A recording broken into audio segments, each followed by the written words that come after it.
to order. Thank you to everyone for being here tonight. We'll jump right in. The first order of business will be a presentation of the Fairhope Junior City Council. Mayor, you have someone giving the presentation? Jessica is going to start it off, and then she will turn it over to them. Thank you. Happy Monday, everybody. So in front of you, you will see a copy of the Fairhope Junior City Council's bylaws. I've been working with them for the last month to kind of really solidify and redirect how they are moving. These young people are really awesome. They have given a lot of time to the city, and now we're going to find a way to really give them a better view of how government works. So the bylaws are the first thing that they will be presenting to you tonight. There are two specific changes in there that I wanted them to note. I also wanted to note to you that going forward, we're going to begin to change how they're holding those meetings. Our goal is to have those here in City Council chambers so that other youth will be able to attend, and so that you guys may attend if you so choose. We will be holding them to Robert's Rules of Order as best we can. Hopefully Lisa Hanks is going to step in and help with that and school me on that. But without any further ado, I've got two of the members here tonight, Grayson McKean and Isabella Tran. They're going to present to you. Go ahead. I got a question for you before they come up, though. So these are the bylaws, Lisa. Is it a committee formed by the governing body? So will we need to adopt any changes to the bylaws, or are we going to have them adopt their bylaws? How does that work? So previously, I'll step in and Lisa can correct me if I'm wrong about this, but previously I don't believe that you guys adopted the bylaws for this committee. So it's not really a committee of the city then? Right. I do believe if we proceed with the goal of, educating these young people and how government works, it would be very beneficial for you to to adopt these bylaws so that we can continue to hold them to the standards that we hold other committees to. I know that these young people are very interested in having that happen as well. So they're going to present to you two of the main points in the bylaw changes. I understand you've not reviewed these previously, so if you have questions as you go through, they can answer those. And then they've got a public art project they would like to present to you after. Okay. Thanks. Does it want me to say anything?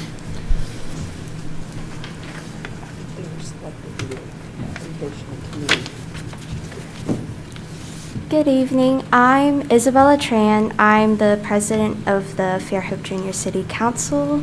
And I'm Grayson McKean, and I'm the new member coordinator.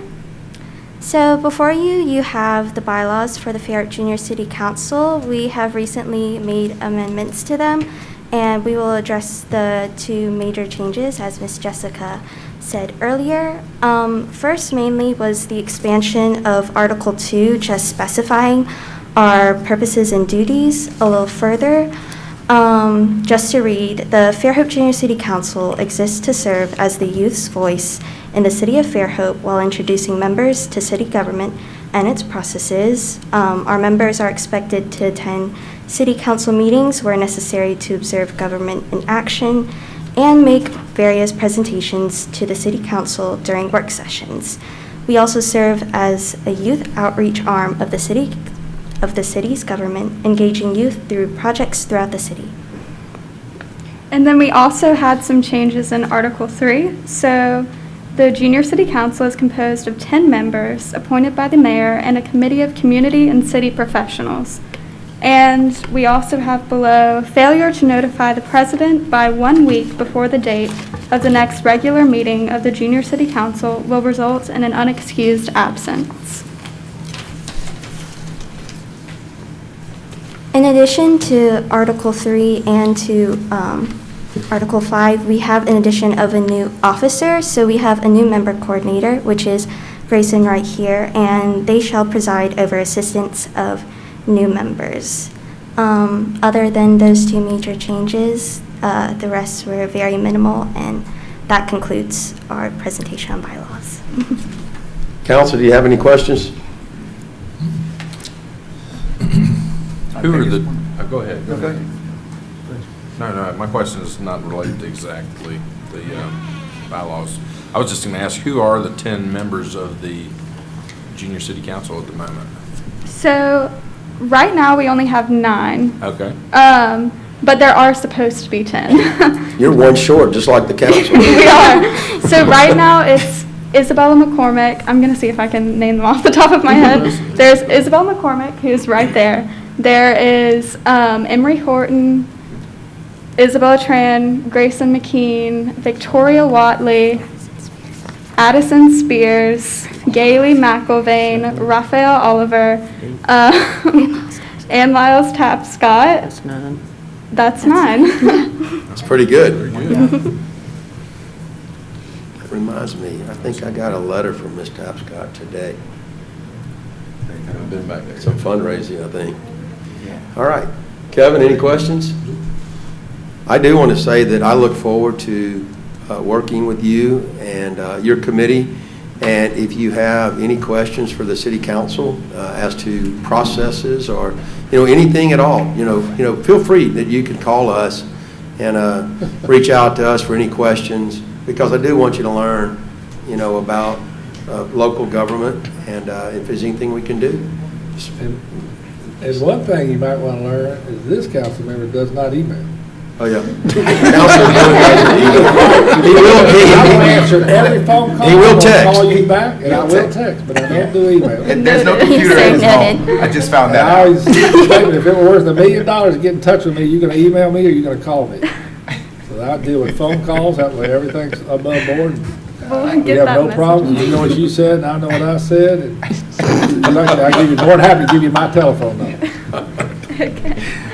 All right. Councilman Burrell, I just wanted to thank them for being here today, and also thank Jessica. One of the things that I wanted to do with the Junior City Council was, I think it's so important for youth in our community to understand the processes of government. And if they're going to be involved, I want them to get the full experience. So that's everything from adopting bylaws to having projects approved by the city council to the city council helping to identify projects that you would like for them to work on. Maybe spending a day with you at a meeting to understand, how it operates.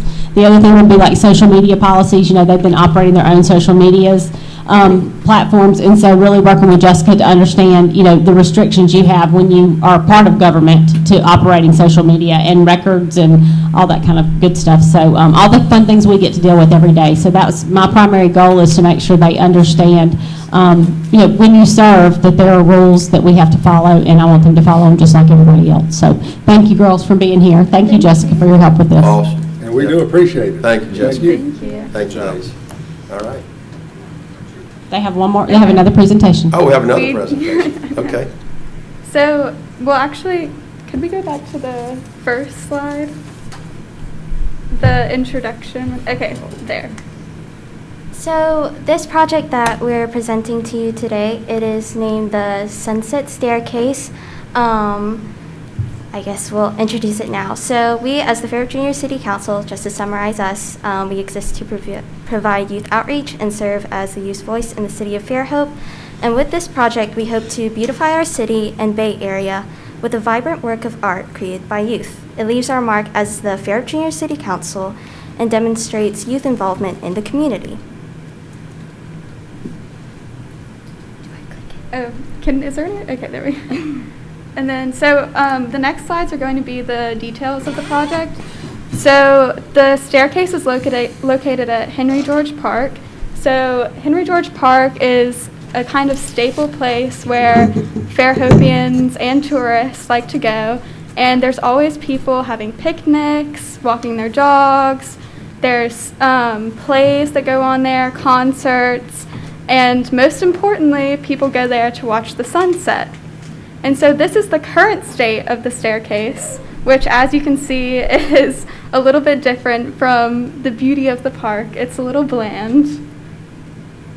So what we would like to propose is the painting of a sunset design on the staircase. These are some inspiration pictures. You can see just like even simple colors, not even too much of an elaborate design, can really just transform something into a focal point of art.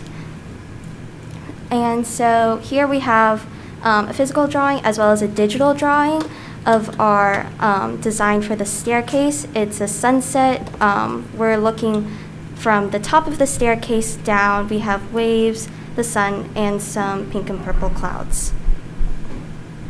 And these are the details of the staircase. So, I mean, you can read back at this later, but the staircase is approximately 130 173 square feet. So these are all of the colors that we would need, and we've already picked them out, and we already know that we would need quarts of each. And that's it for this slide.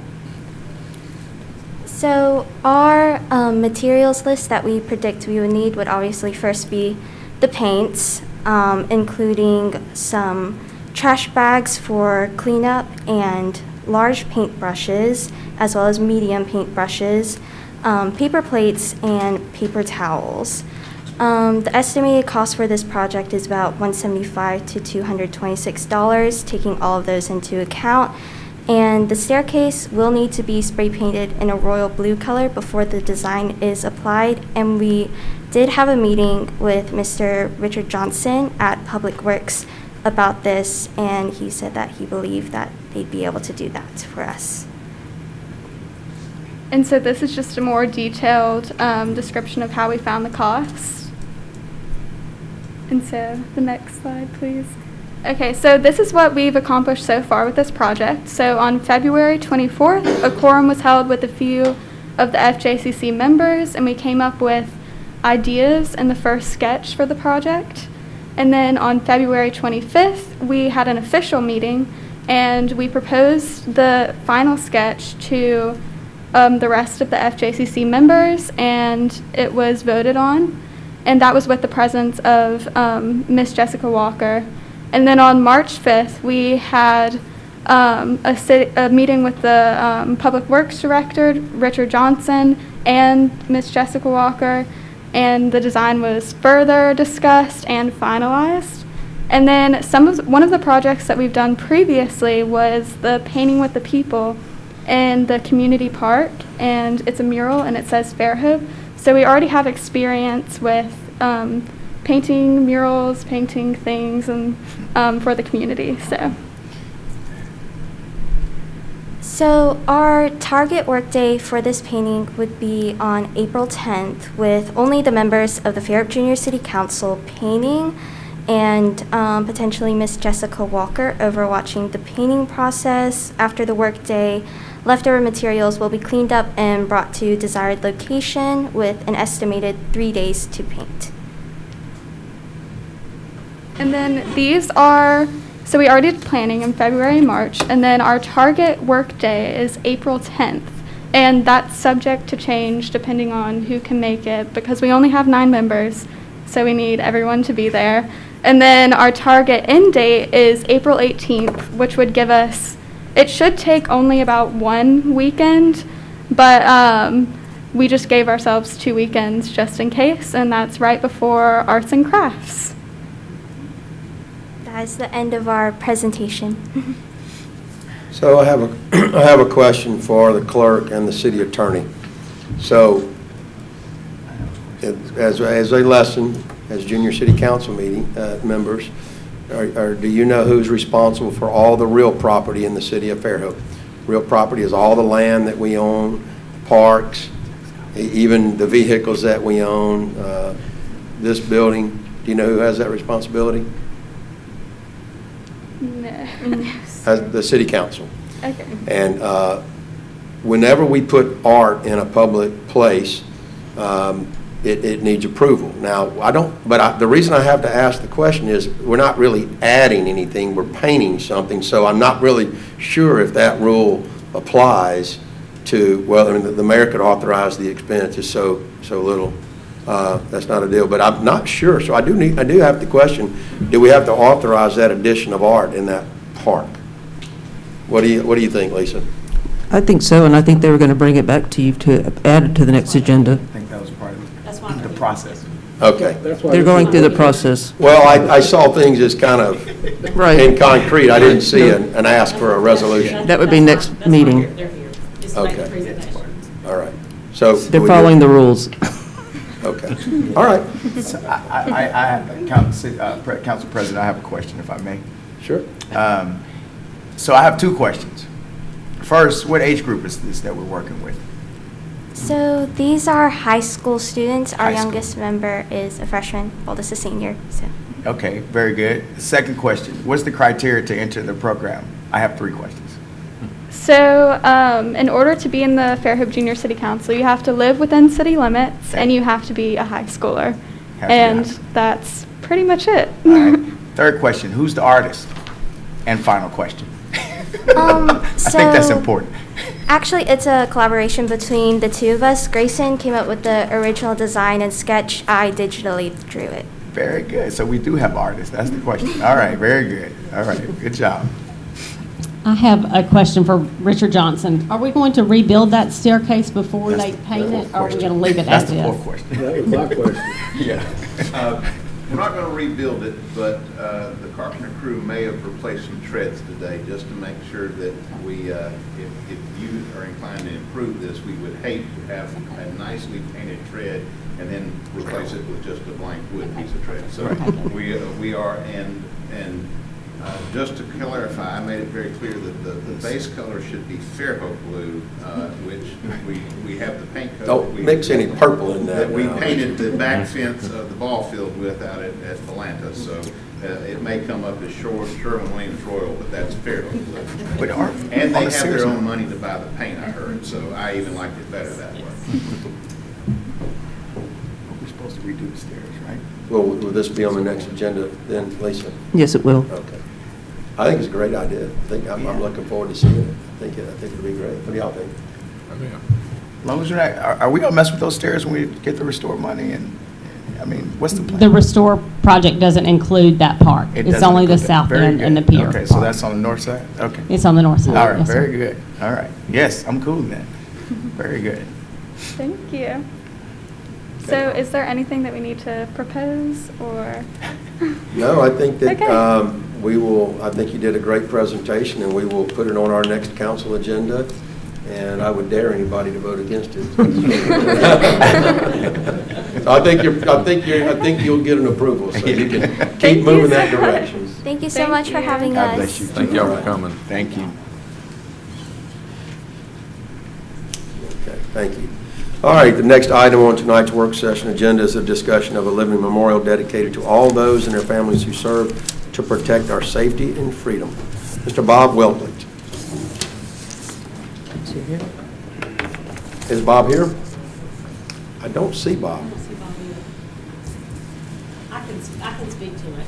I Okay. can speak to it. I don't see Bob either. But so Bob has been communicating with me, and mostly we've been doing that via email, talking about the memorial. He has been working on this, I think, for a couple of years, if I'm not mistaken. Clerk, is that correct? It's been a couple of Okay. years. About a couple of years he made this presentation, but he would like to do a living memorial for first responders and for healthcare workers.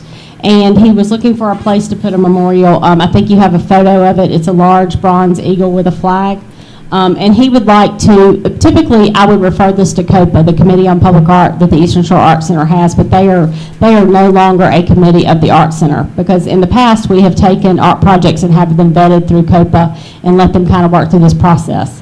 So, and we talked about that, we talked to the Arts Center, but they no longer have COPA in place, so I told him we would need to make a presentation to the city council, because obviously if he's going to want to put this on city property, the council would have to prove that. It would have to be accepted by the city council for, maintenance and insurance. He would take care of the funding himself, and he would like to place it on the campus of the police department, if at all possible. So he would, Mr. to clarify, he would take care of the funding? He would. Okay. Council, I don't know if y'all are aware, Jimmy and Corey, I think this was before your time on the council, but there was a gentleman that wanted to put some mottos in the council. And I think we found out that he was also the one that was selling the mottos. So he was, kind of putting a lot of political pressure on us to buy these. So I wanted to make sure that it wasn't, something such as that. I mean, it's easy to get behind backing, our peace officers. That's easy to do, but sometimes if people have ulterior motives, you need to know about that. But I don't think it is if he's donating the art. So I would support it if they raise the funds. Any thoughts? Yeah, if there's no hidden agenda, I think it's worthwhile. I mean, in my opinion, I hear what you're saying, but on that note, if that's not involved, if we don't find anything like that, I think it's a good idea. He just feels very passionate about the fact that with everything going on with COVID, he said, everybody wants to recognize, police officers and firemen and, even healthcare workers like on 9/11, and he feels like they ought to have some sort of memorial that is dedicated to them all the time. And so he felt like this was representative of that.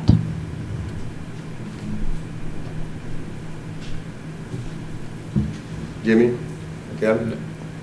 That's wonderful idea. I That's think. fine. If he's raising the money, I'm good with that. Is that what I'm hearing? If he provides it? Kevin, are you hearing the same? Yeah. Yeah. Chief, what do you think? Where would you put it? Yeah, that's the question. Would you put it out front, or would it go inside somewhere? It said on the campus.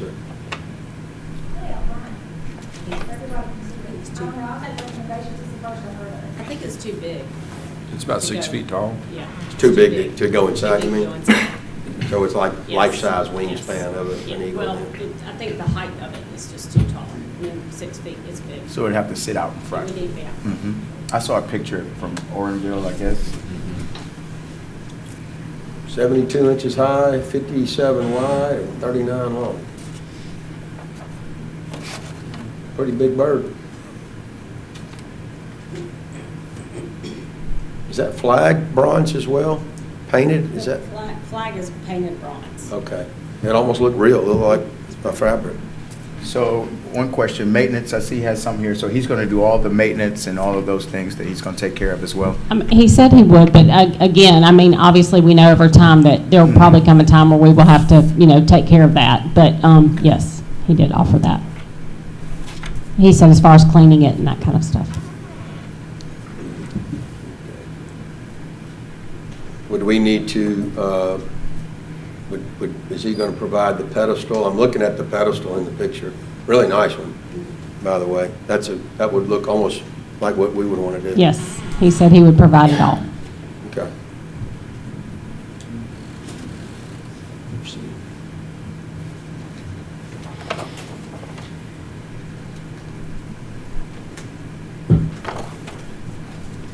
Oh, yeah, I see that. I see the base on there now. All right. Comments? Any other comments, council? Kevin? Nope.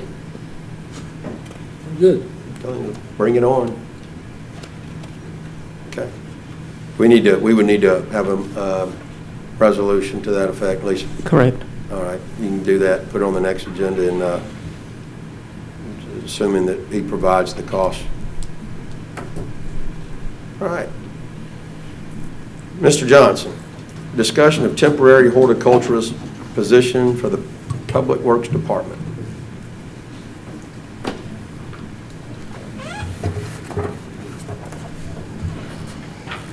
Got a copy.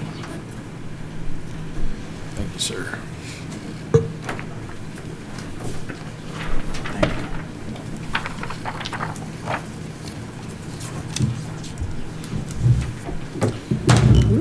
Almost.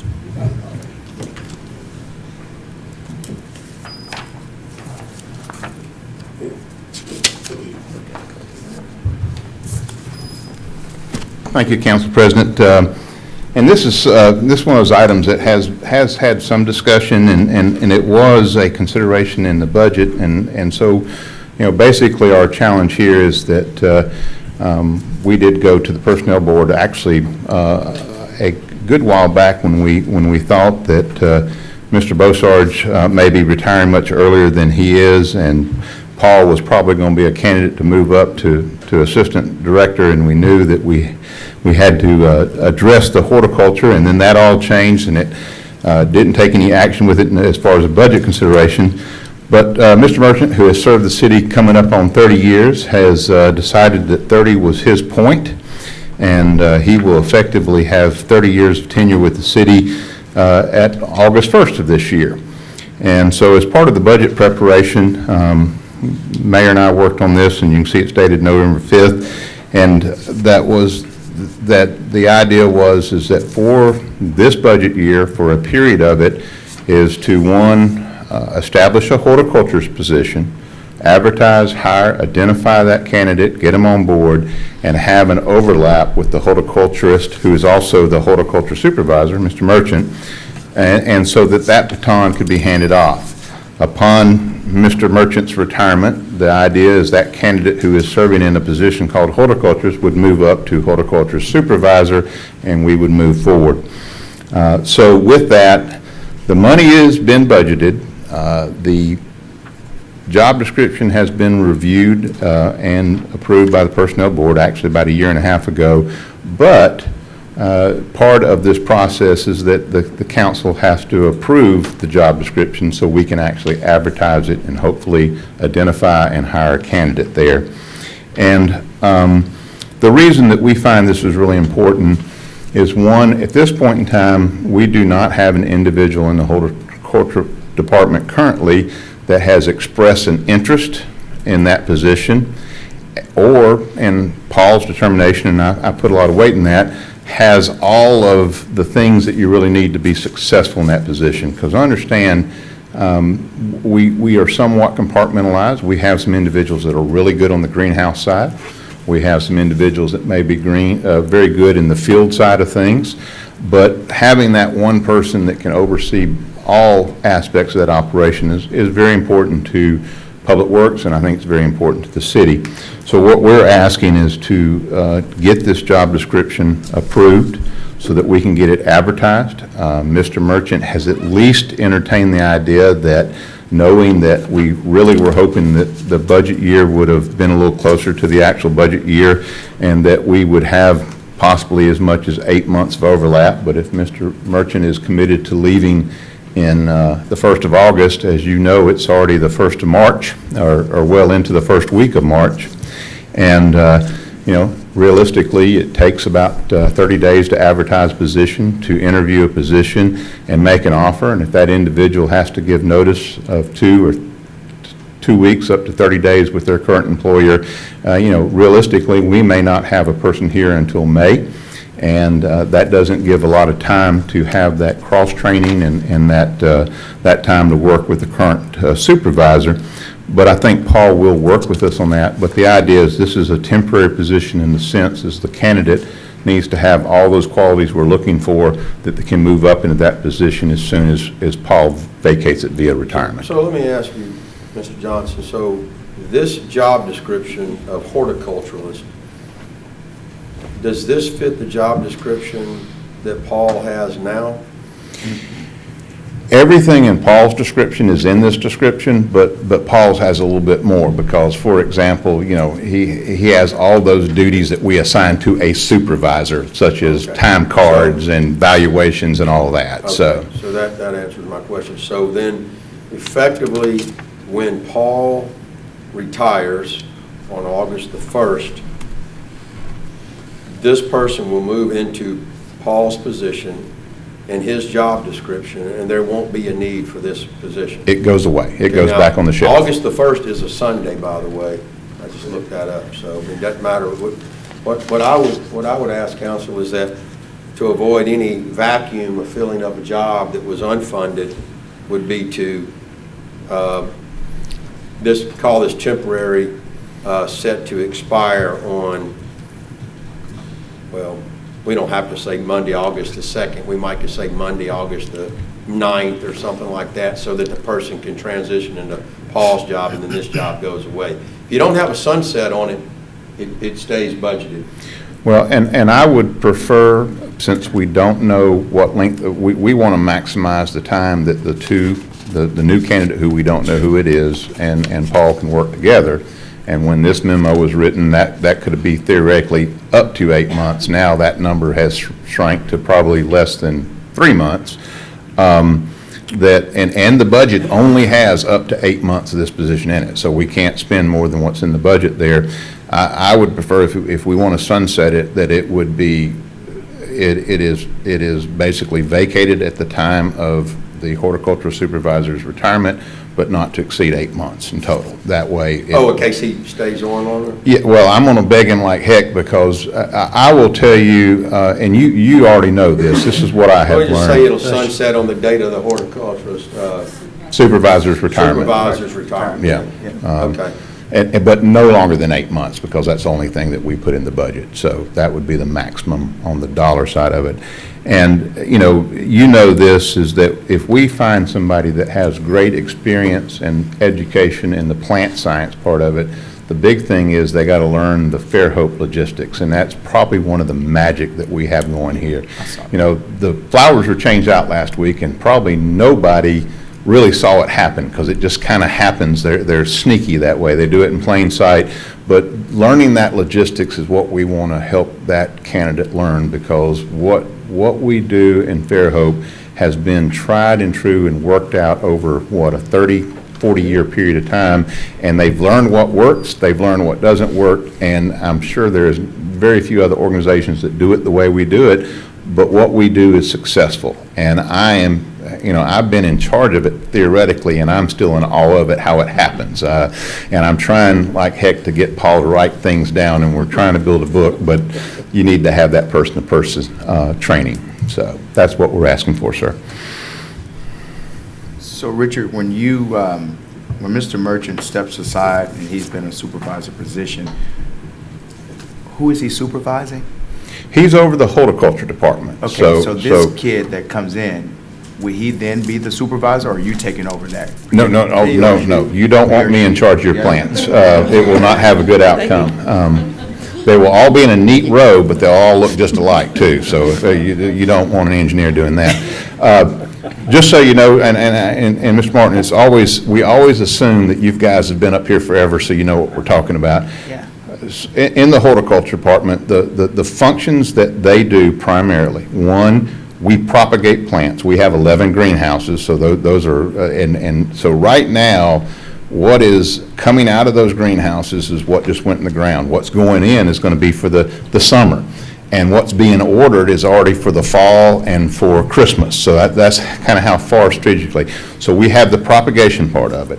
Then we have those that tend the plants once they're put out into the landscape areas. So you see them pulling weeds, you see them watering, fertilizing, all those things.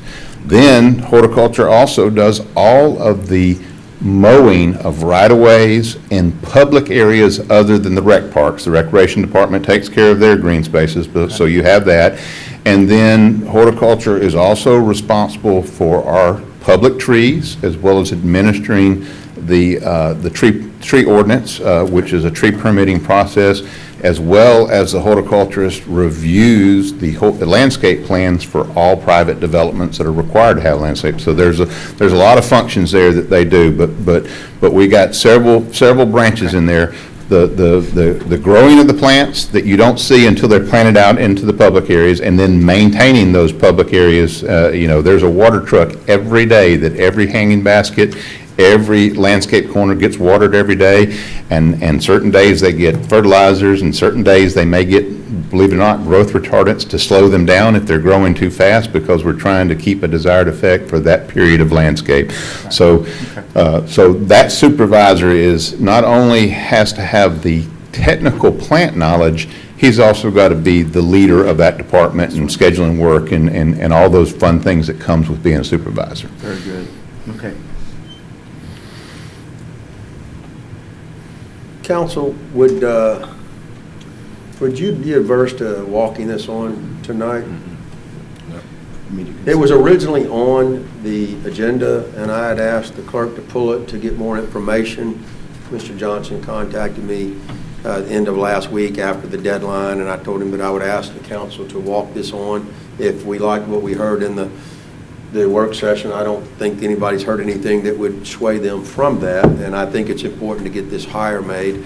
Lisa, you have that resolution prepared, right? You could. It's in your packet. I was looking for it. Where is it, Lisa? I'm sorry. Is there a number? No, but it's the last thing in your packet for work session. Oh, it's in the work session. Well, let's see. And there's a resolution attached. Okay, the job description, but is there, okay, I see the resolution now. Yeah, let me pull that out. So, council, I will ask you to amend the agenda to add that.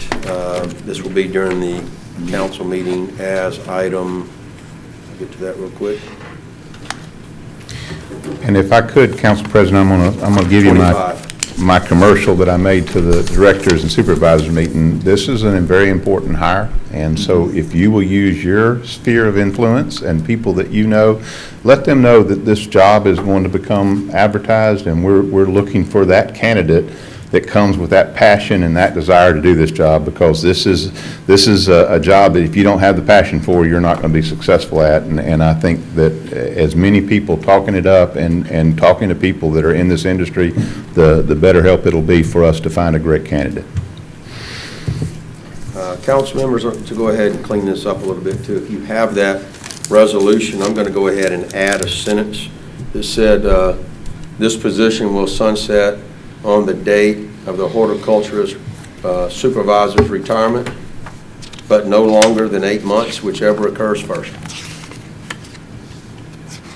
And that way, if we read it if I read it that way, it doesn't have to be an amendment of the resolution, correct?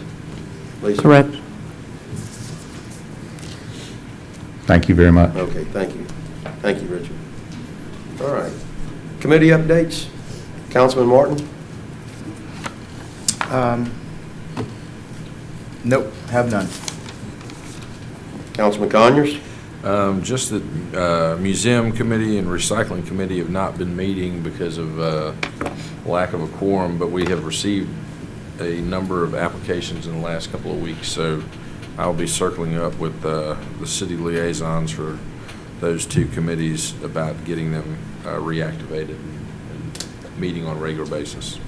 Well, and we'll bring the proposed members to the council for approval. Okay. Thank you. Councilman Boone? Nothing to report? Finish writing this. I got a couple of items on the agenda tonight regarding the airport authority. If you will turn to agenda item 8. We mentioned this in the last meeting. This is regarding the refunding of the bond series, the 2017 bond series. Lisa, if we introduce this ordinance, you know, we're under a time constraint here. We need to suspend with the rules for immediate consideration for this. Yes, you do. Okay, want to make a note of that. And also the one that's in front of you that's not in your book is the newest one that Mr. Bullock sent to you guys. Right, okay. So council, this was So it the, changed? this was the refinancing that we got, the 1.14% rate, and I guess this is just the details of that refinancing.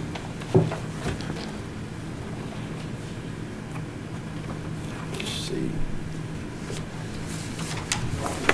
The chairman, our former chair and just outgoing Airport Authority member Joe McInerney is here if we have any questions. Do you have any questions about the refunding of this? Kim's here also, and she discussed it at the last work session. Just want to look, so we're looking at what is the? 1.14. Yeah, 1.14, we're on like a 7-year, or It's a 7-year with a balloon, yes. 7-year balloon? Yep. Okay, and amortization, nothing really said, just a 275. Basically, it accelerates the payment of the Okay. principal, and it will also free up, the Airport Authority will realize some of those savings as well. The money that's already been granted to them, appropriation for the next at least 3 or 4 years, we give them an appropriation of $320,000 a year through which they pay that principal payment. Because the interest savings is so much, they'll see a little bit. They're not spending it all. They're going to see a realization of a little bit more cash flow themselves. Which brings me to item, let's see. 24.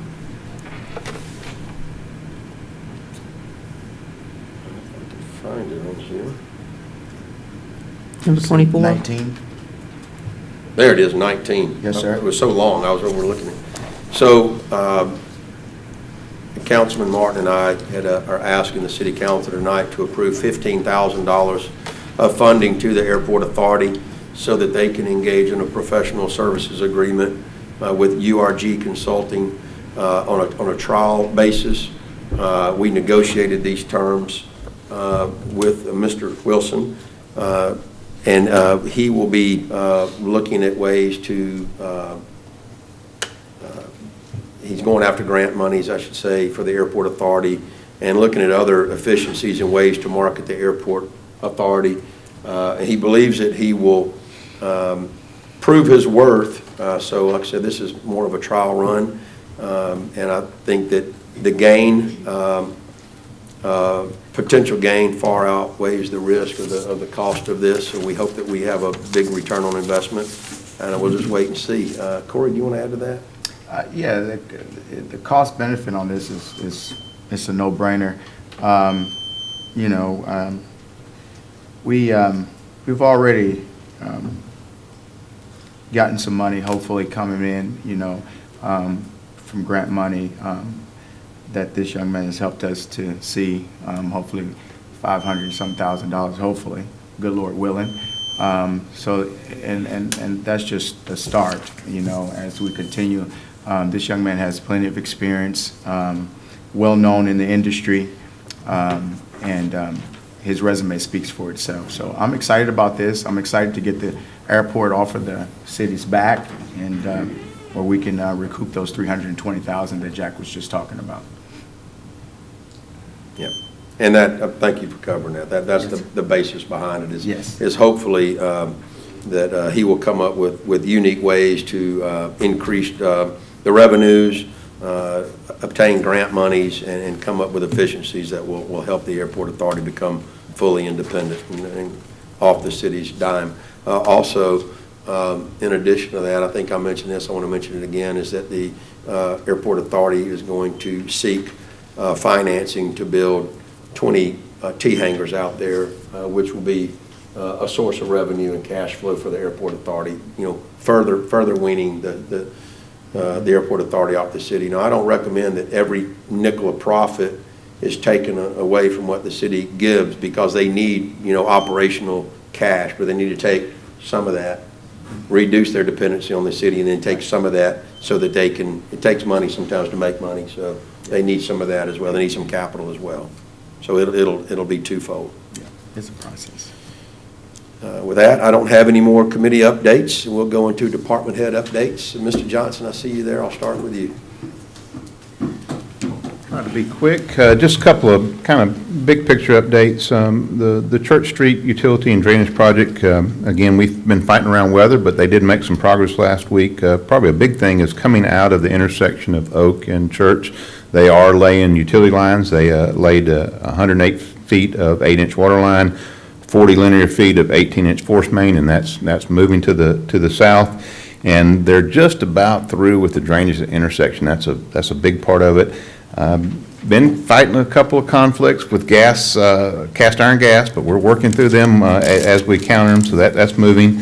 Citywide paving has kind of been a little hit and miss due to weather, but they are concentrated on Pier Avenue, which is the singular largest road that's in that package, and that's going to get probably, hopefully, if weather stays good, finished up this week. Couldn't happen at the worst time of quality. They got one half of it done, and the weather came in, and those folks thought that's how we were going to leave it. I've had to talk to a few of them, and Mr. Boone's laughing because he's talked to a few of them too. No, we just and I hopefully that's gotten taken care of. The basketball court out at the Boys and Girls Club, we're waiting for some good weather for them to put the acrylic coating, but they've got the majority of it done. It's just getting it finished up, so we're excited about that, and hopefully there'll be a ribbon cutting here soon in our future for that. I do want to tell you one of the things that we're working on that will eventually come to you as part of just looking at everything in sanitation. As you know, we use Fairhope Avenue as a dividing line for residential service. If you're south of it, you get everybody gets their day, and if you're north of it, you get the next day, and then we repeat and wash that on Thursday and Friday.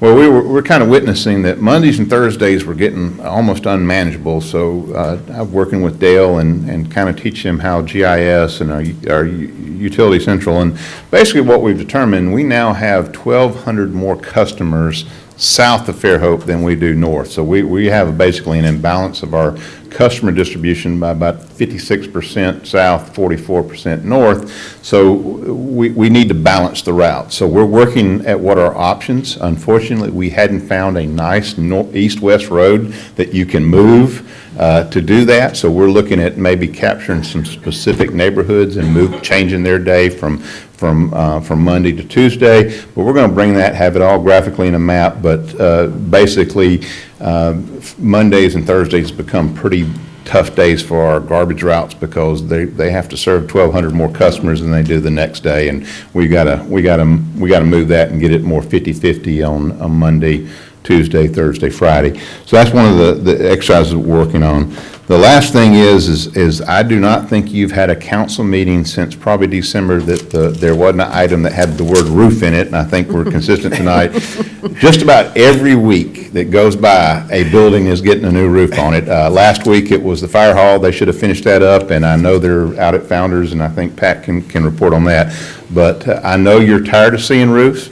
There are quite a few more to come, but we're working through them. But that's all I have, and I'll be glad to answer any questions you have it. So, Council, go ahead.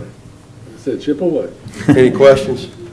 I don't have a question for you, but I do have some comments I'd like to make. At the last council meeting, we discussed the municipal pier repairs, and there was much discussion, and I want to also recognize Jason. Jason, will you come to the podium as well? Our Water and Sewer Department Supervisor. I want to give a shout out to Richard and Jason tonight.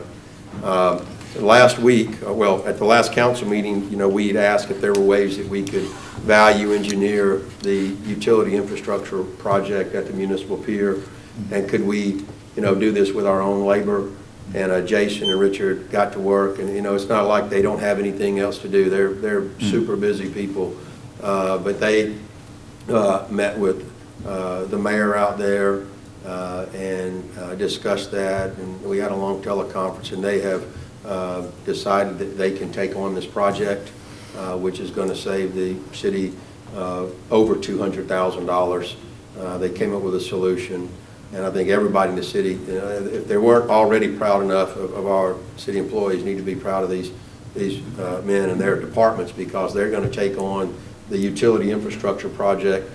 Tonight, on item number 10, we're rejecting because we put it out for rebid. Once again, we got one bid. We'll be asked to reject that. But number 18 is the procurement of the utility tray at a cost of about $31,500. And then we will need some other supplies to run those utilities out there. But these guys have rolled their sleeves up and value engineered this. And we're going to be asked to provide a not-to-exceed amount of $50,000. So the number before was $247,000. Tonight, it's not to exceed $50,000. So I want to recognize you two in a job well done, and I hope everybody in the city will recognize you two for a job well done. Thank you. Good job.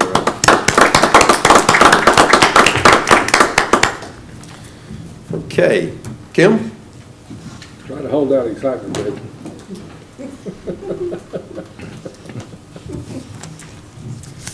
I just want to let you know that on last Friday, our audit was released for 2020, and the auditors will be coming to do a presentation the second meeting in April. We did improve a process where it's released 3 weeks earlier than it did last year. So, that was a big hooray, and I think, all the staff from throughout the city that helped pull in documents and gathering information and to help the process. So, and Mr. Boone, I'll get you a printed copy. It's 230 pages, but the rest of it, if y'all want 10 cents a copy, electronic, Kevin. if y'all want an electronic copy, I will get you an electronic 25. copy, unless you want an electronic copy, but you don't. You can send me an electronic copy. Do you? I'll look on it with Jack. Okay, okay. But anyway, that's what I had to report. It's exciting news to get Yeah, I the want to audit kill a tree done. today. That's right. Hunter?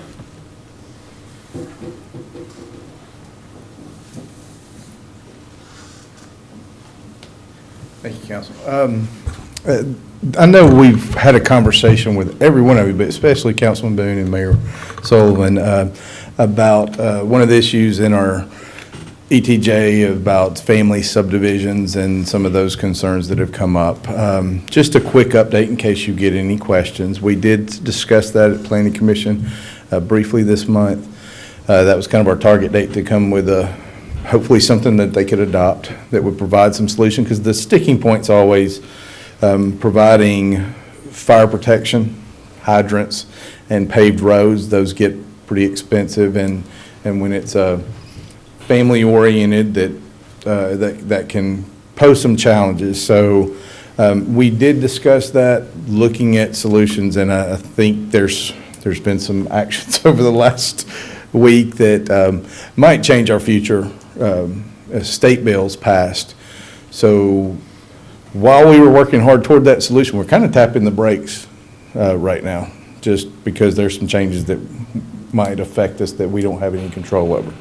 So if you get questions, we have some language we're kind of pausing on, but we're going to kind of wait and see what happens to us. So can you provide us what that is that's going on at the state level? I do get these questions, so could you just send it to us, and then whatever language you're working on, maybe, I don't know if I want to, if it's not adopted yet, I don't want to get too far ahead of ourselves here, but.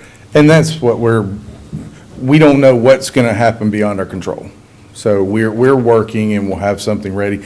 But as y'all know, but the public doesn't, the way we advertise things and get them on an agenda, you know, we might be in arrears of getting that answer. So, you know, we can't just stick it on an agenda. So if we find something else out in 2 weeks, it's too late to advertise it. So there may be delays getting our answer. That's probably the time frame. It's about 2 weeks. We'll know if that bill passes or not. Passes through the House. It's going back to committee for some amendments, for another read, and then it'll go to the House, the full House. Okay. Okay. That's all. Very good. Mayor, would you like to introduce Mr. Hall? I would love to. So Bobby Hall is rejoining our team as the Director of Golf Operations and the Golf Pro at Quail Creek Golf Club. We're glad to have Bobby back and look forward to working with him. And he's got a lot of knowledge of Quail Creek in our community, so just excited to have him here. Thank you. Welcome. Hope all that paper's not just one report. Yeah, I'm the Getting a lot of paper tonight. dirty penny that turned up for the third time. You have a nice vacation? Thank you, Councilman Boone, Councilman Burrell, Councilman Connor, Thank you, sir. Councilman Martin. We haven't met, but look forward Thank you. to meet and talk with you. Yes, sir. Thank you, sir. Now, I'm not going to go through this lengthy report. Richard Johnson made a good point today in the meeting, keep it short and sweet, but I got kind of long. Practice for me. It's nice to be back in the city. Peggy and I look forward to being back here. Some things I've started to dive into was the budget. I met with Jill Cabanis this morning to make sure that I had the people in my operation and that the budget was in good shape. I've also been working with Nancy and the mayor. We do have a few openings out there, but that was my first concern, was the employees. The report I gave to you tonight is something that I gave to Sherry, also Pat White, concerning the golf course. And then the one thing I wanted to bring up tonight was the second handout about Yamaha, the golf carts, the batteries, and some other information. I haven't had a chance to go through everything with Sherry, but it's only my first week on the job, but looking forward to it. The mayor's tournament's coming up March the 26th for the Fairhope Educational Enrichment Foundation. That's one of the things I'd like to remind the city council that the golf course does a very good job of, is raising money for charity, not only for FEEF, but many other charities in the area. We have Kiwanis Club from Daphne coming down this Sunday. So we have a lot of events for the spring. I think golf's in good shape right now with COVID. A lot of people are getting outside. We see more juniors playing golf. So the rounds are up tremendously with the growth in Baldwin County and Fairhope. The golf course should have some really good numbers to show you at the end of the year. One thing I did want to bring up was due to COVID, we have a lot of single riders that ride a cart that don't want to ride with somebody because of the COVID scare. We're getting close, hopefully, to the end of that. When we do have a single cart rider, I put in my reports loss of revenue, where it's really not a loss of revenue because that person's renting a cart. But however, if they could double up, it does save on wear and tear. Now, the reason I brought the warranty up on the golf carts is you have a 4-year lease with Yamaha and you have 4 years on your battery, and the carts are now going extra rounds. So just want to bring it to your attention that wear and tear on those carts is going to go a little quicker than 4 years. You're going to be looking in 2 years at repairs on seats, tires, and the battery being a 4-year instead of a 3-year is a concern of mine. In the future, as we get near the end of the lease, that looks like that may become an issue. So I wanted to bring that back to your attention. But I'll keep monitoring those numbers during COVID.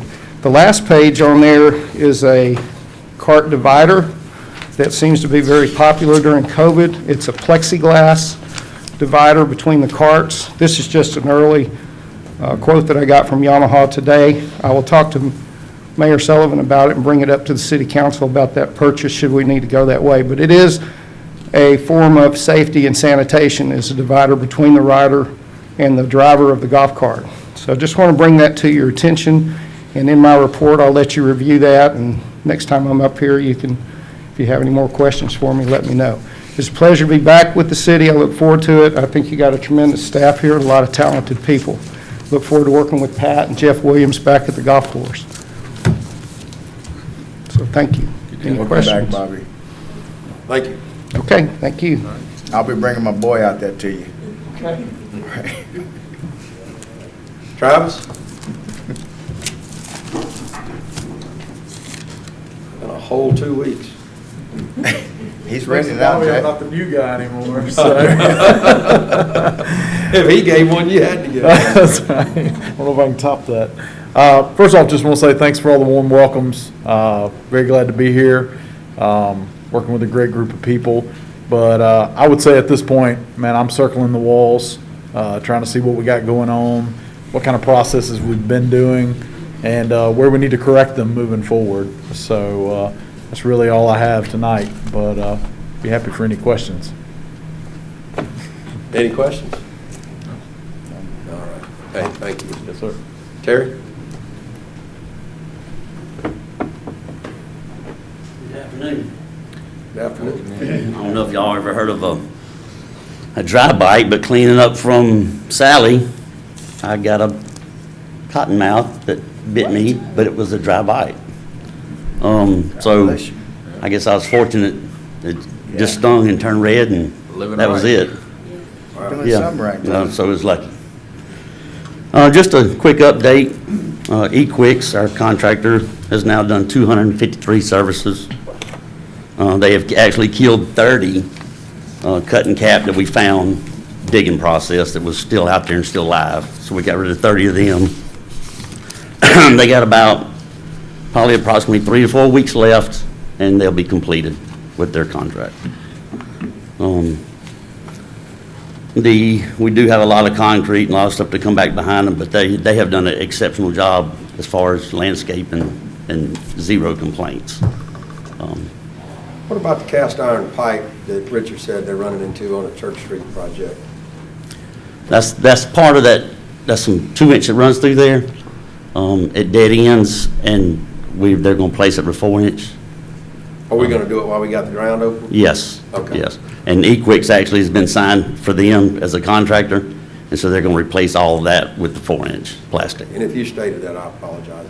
I didn't, it's chicken and egg. We're trying to do drainage, we're running, so we got to stop and take care of the gas line, and it's just, we expected it. That's right. Mm-hmm. So there again, when you dig, stuff's in the way, you don't know it's in the way, we got some services in the way, but yeah, they're going to replace that part of the pipeline and all the services totally with plastic. Last week, just a quick update, we ran 13 services with just one crew. That counts the 2 rain days. We had 17 calls inquiring about gas just in that 1 week.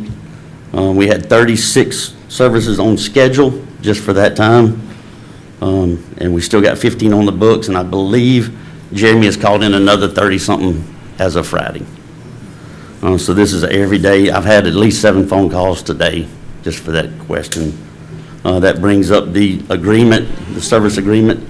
We finally got finalized through Marcus and the mayor. We've worked on it, and so we got it ready. Now we just got to have a meeting with Jennifer and Jason and figure out how we're going to operate this. Being that gas is a little different than water and electricity, you have to have water and electricity. You don't have to have gas. So that's just not them going up and signing up for gas like water or sewer or electric. They may call us 5 years later and they want a stove now, which means somebody from the gas department has to physically go out there. We have to physically look at the property.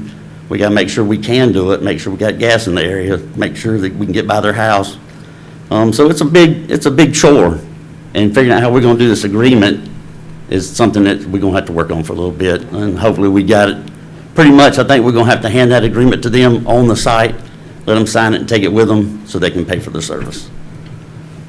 So we're trying to work through how we're going to do that. Being, like I said, it's not a necessity, it's a luxury, and we have to actually physically go to the house and look at it and measure because of the distance. So we're working through that. I started thinking if there was a way to get the contractors to put in, especially in all the subdivisions, to add gas, if we could incentivize them to add, gas service up to the homes at least, because there's, like you say, years later, somebody may be cost prohibitive to them because it's so much to run the line to their house, but if they do have it to their house, they might want to add an outdoor grill. Outdoor fireplaces are popular now. Heat, not to mention heat and, stove and Yeah, generators. oven and everything else. Generators. Generators, yeah. There you go. And then there you again too, and then afterwards, it's all landscaped, it's all done, and it makes it a lot harder. There's a lot more destruction. I think we could, American, I think we should look at that maybe, because, if you get that gas service to those homes, early on, you pick up a lot of customers. Maybe we can give them some credits. We've actually already have talked about that a little bit with talked about doing that with developers as incentivizing. So you do 80 construction, but then you back off that depending on how many services every home has or how many the developer's willing to commit to. So we've already actually talked about it. Setting the fees for gas was kind of the first step in that process. So we're kind of getting this process done, and then we'll probably end up coming back. Okay. Okay. Good. Excellent. One bite at a time. Yeah. Yes. And it's a lot of bites. Any questions? Questions for Terry? Thank y'all. I like the part with no complaint. Yeah, thank you. Chief Ellis? I know you got a report. Yeah, sitting out back. Nice new truck. Thank you. This past Saturday, we held the ceremony to put our new fire engine into service, and I'd like to thank Mayor Sullivan, Council President Burrell, and City Attorney Marcus McDowell for attending. And the fire truck is out under the awning for those that would like to look at it, and it'll be there through the evening. So, thank you. Council, I also want to just mention that we met last week and trying to, the fire department had agreed to expend a certain amount of funds for that fire truck, and it might be that we are going to, and this may be coming before you pretty soon, we're going to have to expend some impact fees. So they're happy to hear that, and it's got to be done. So I think that we'll be picking up a little bit more of that tab, and we're required to do so. So that's going to benefit them, and we're also looking to next year's funds, because a lot of times you have to start planning for vehicles and equipment sometimes a year or two in advance. So we're always looking to funds that we're going to have to expend on fire department, new capital due to the growth. So we're looking at next year. So that may be coming before you sooner rather than later. Yeah, we don't want to lose that money. No, we can't lose it. Oh, well, we get in trouble if we don't spend it, so. That's right. Chief Hollingham?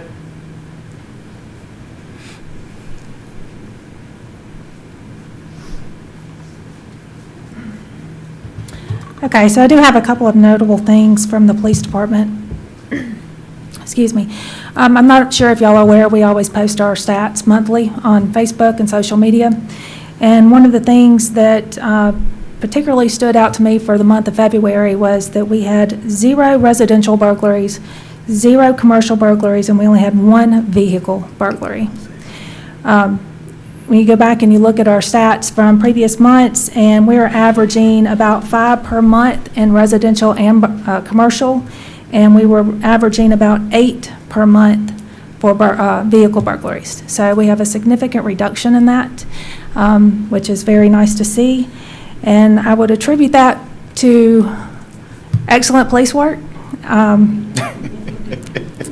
that we have more officers on the street. So we have placed more officers out, so they're more visible. And then our community that has all these cameras available to us, that are registering the cameras and allowing us to look at those when we do have an issue. So it's really helped, and we're able to solve a lot of cases with that.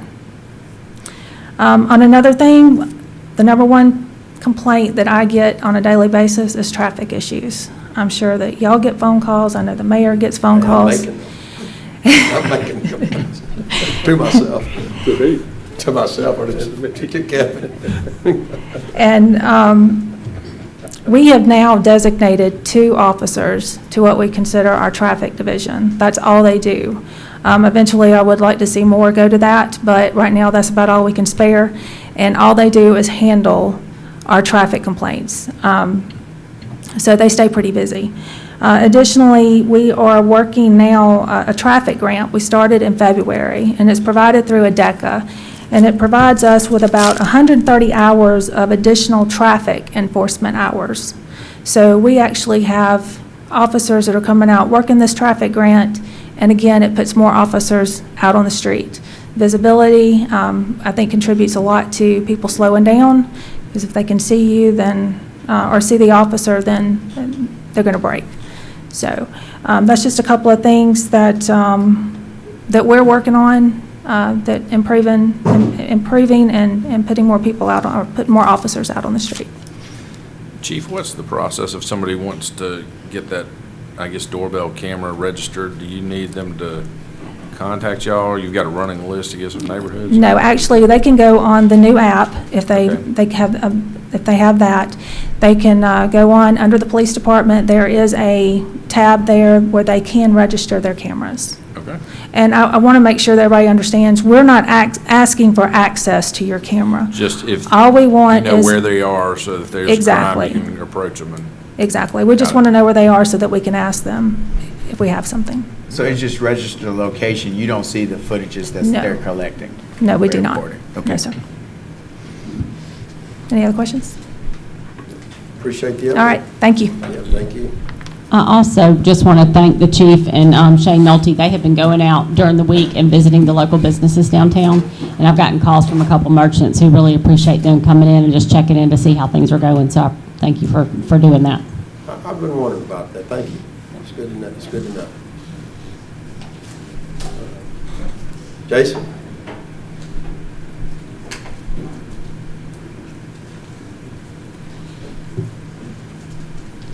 Just a quick update on our department. On the water side, the water crews. You mean to yell? The water crew's been busy with leaks and new services. On the well crews are working on the treatment plants to update the plants, piping and surge protection, which we do not presently have. But I got to say this, on both sides, we're very shorthanded. I've talked with the mayor. We lost another employee last week. It is leaving us and going to another system. Really, that's the biggest update I want to get, to try to relay.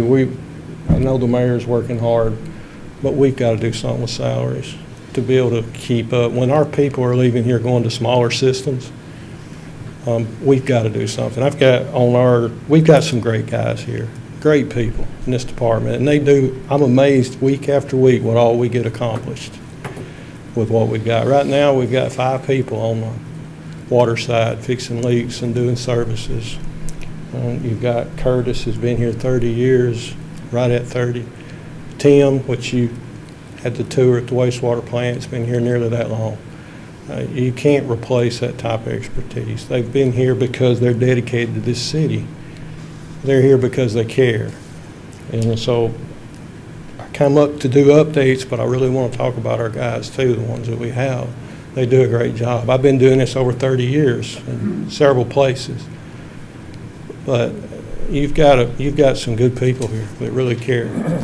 And that's the reason we get as much done as we do. On the wastewater side, we got 4 people taking care of 80 lift stations and doing gravity taps for sewer, and also doing the line crews to take care of the issues that we have with I&I, to mark that, and doing the repairs that we can do ourselves, and getting everything together for the engineer that we're going to put before you before long with our Phase 2 project, the capital improvement, to get the linings and the manhole linings done. And also the Phase 2 is the gravity sewer going upgrades in town where we've got a lot of clay pipe that's got to be lined. So anyway, all of that is coming up hopefully out before you here soon.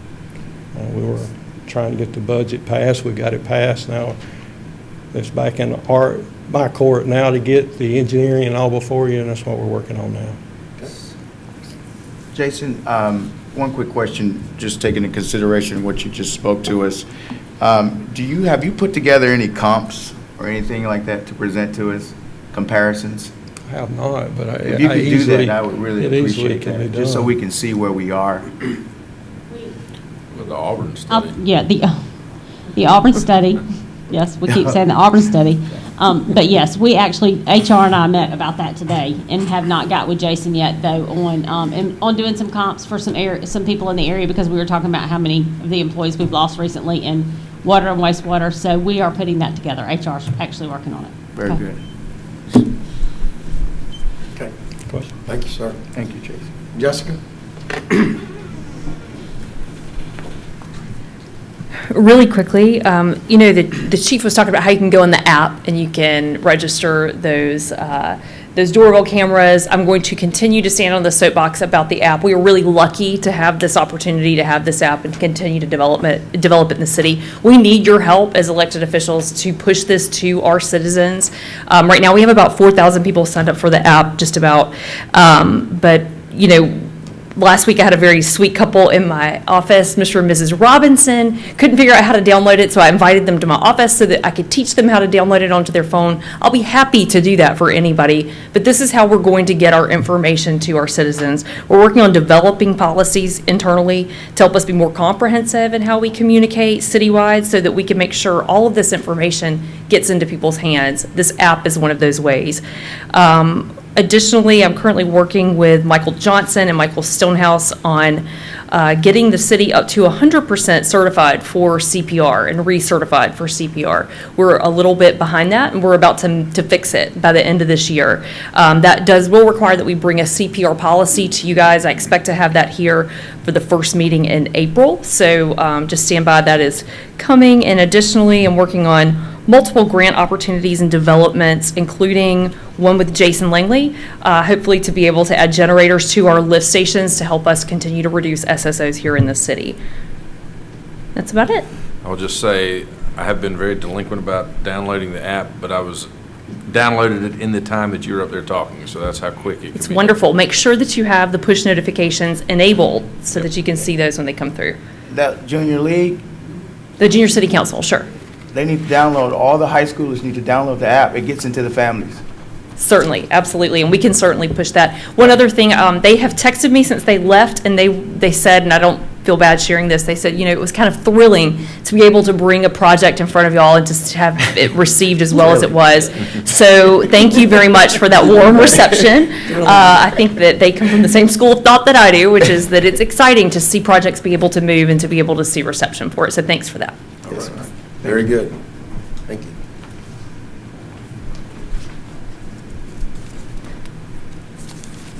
I'll be real brief, Mayor, Council.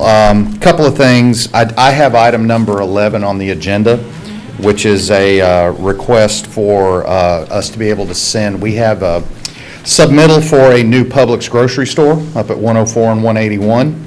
It's a fairly large commercial development, and with the workload we have, one of the options we have is the International Code Council, who publishes the building code, also has a plan review service, and I'd like to send that off to them. Just so you know what that is that is essentially a pass-through cost.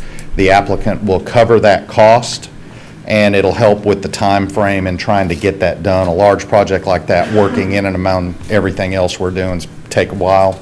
So they can get it reviewed, get the comments back to the architect and the engineer, and that way it's ready to permit as soon as they're ready to hit the ground. If you have any questions about that, I'll be happy to answer it. Last week, Mayor Sullivan and I and members of the Baldwin County Commission met with the residents out in Hollowbrook who had questions, many questions, about the rather large cell tower that was erected out there. And so we kind of explained the legal process, the permitting process, so that they knew how everything was reviewed and how the laws apply on zoned versus unzoned property. And I think they, of course, they don't care for it, but I think they understood the process, and they understood that we did everything we could, making sure that it was legal and permitted correctly. If you get any calls, we've got a new subdivision construction project's going to start on Blue Island, probably end of this week, first of next. How many lots are in that? And I forget the name of it. Hermitage Court, and there's 8 lots. But there'll be construction traffic coming in and out of that onto Blue Island, so just want to give folks a heads up. We will make sure that they have proper signage and that they're paying attention. You will also see a demolition project starting right across the street. We had the meeting on that this morning. They're going to be tearing down the building actually directly across from the parking lot.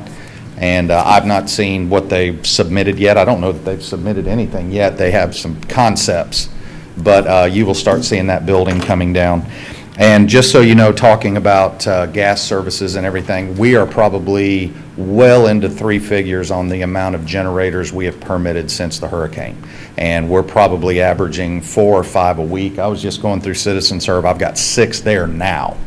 And here we are all the way into March. So that's a big item for these folks. And they're very, very interested in it. Paige?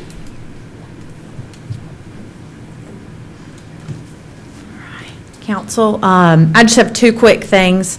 As y'all know, Governor Ivey, in her address last week, opened up senior center activities to outdoor activities. So the senior center over at Nick's is going to have bingo this Friday, and they have opened that up to members, and they are already almost full. They have 1 spot left, so we have a lot of eager seniors here who are happy to have that facility somewhat opening back up. So that'll be Friday at 10 o'clock. And then Gabe and Courtney over at the museum are really excited to unveil their dogwood exhibit this Thursday to the public, next Thursday on March 18th. So they are excited. They've been working really hard for the 2nd floor of the museum. So we hope the public will come out and enjoy that.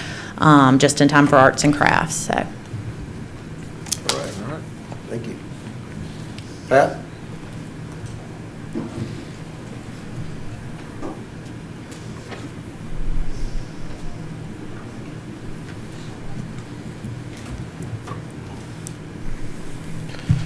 Thank you for the time. I too would like to welcome Bobby Hall back to Quail Creek. I'm excited to have him out there. As I can only do my job well when I have good people in place to do the things that need to be done on a daily basis, and I'm confident Bobby Hall will do a great job for us as he has in the past. And I'm hopeful that maybe I won't be summoned to the golf course quite as much now with Bobby out there, so that's a relief. Youth softball opened up this past Saturday. It was a beautiful day weather-wise, and it was great to see all of our young ladies out there having a good day. The mayor was there. She gave a great inspirational speech to the young ladies. Also, Charlie Langham from the rec board was there. Youth baseball will open up this Saturday, as well as Fairhope soccer will have their opening day ceremonies this Saturday. So a busy week ahead of us. The pool, we're anticipating reopening a week from today. We still have quite a few things going on in there. We're having some new lights installed over the pool itself. The chemicals are now being adjusted. The water will be heated back up. We've painted a lot of the interior walls. We still have to paint the pool deck and the bathroom floors. We have a lot of landscape projects ongoing at Valana. We will start this week doing landscaping around the rec center and the pool buildings. We also have hardscape and landscape projects to do at Quail. Before the mayor's tournament on the 26th, we'll be doing a project to restructure the bunker on 2 that is now encroaching into the cart path. And we will be doing some work to the back of 3 tee box to make it more presentable. I did want to inform you that Richard Johnson and I met with the contractor last week about the ADA project in the stadium. We've determined it's probably best to hold off until after graduation before we break any ground. And the reason for that is Special Olympics is April the 15th and 16th. They will be doing 2 dates this year. And we'll be having to use the track a good bit for concrete trucks and other materials coming and going through the stadium. So, and the month of May is pretty booked up with events. And graduation would be the last event on May the 19th. So we would start that following day and be completed in time for the first football game in August. So that's where we stand with that. As Richard mentioned, the roofs are being replaced at Founders Park. From there, they will go to Valana to get all of those done. I was informed this afternoon that a new net provider, or I'm sorry, not provider, divider was installed on our pickleball courts. That was completed this afternoon, so the pickleball courts will reopen in the morning, and we're excited about that new addition. That's all for me. Thank you. I just want to tell Mr. White, Pat, I had a lot of people come to me and speak about the change in the girls softball. So whatever you all did, God bless you and thank you for getting that up to par. My pleasure. It was great fun. Yep. I had a lot of people say it looks much better. Thank you. Yeah. Appreciate that. Yes, sir. So I just want to thank you all. Council, I've been looking through the agenda, and we have about 5 minutes for an agenda meeting, but we've covered a lot of these items, and I don't really see anything that we couldn't cover in the normal course of the meeting. We probably are pretty aware of all of these. The others are pretty simple. The meeting's not that long, although some of the paragraphs that I have to read will take longer than anyway. So I'm going to go ahead and adjourn this and ask you all to be back here so we can start at 5 o'clock. 6 o'clock. Yes, sir. Gotcha.